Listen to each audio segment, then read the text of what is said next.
Well, you received your new first SoFi credit card. Well, congratulations. And let's get it activated now so you can start enjoying its benefits. Well, first, open the SoFi app on your device. If you haven't installed it yet, well, download it from the App Store or Google Play Store.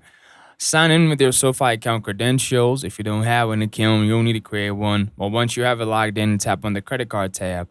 And next, tap on activate card. Well, you'll be prompted to enter the 3-digit CVC number located on the back of your card. Enter this information and follow the on-screen instructions to complete the activation process.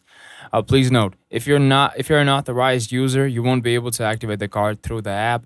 Instead, you'll need to call SoFi Credit Card support at 844-945-7634.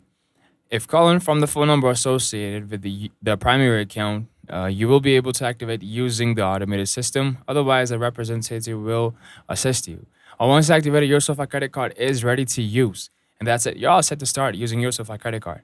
And if this video helped, well, tap like, subscribe, and let me know in the comments if you want a tutorial on setting up your SoFi account or using your card with mobile wallets. See you in the next video. Until then.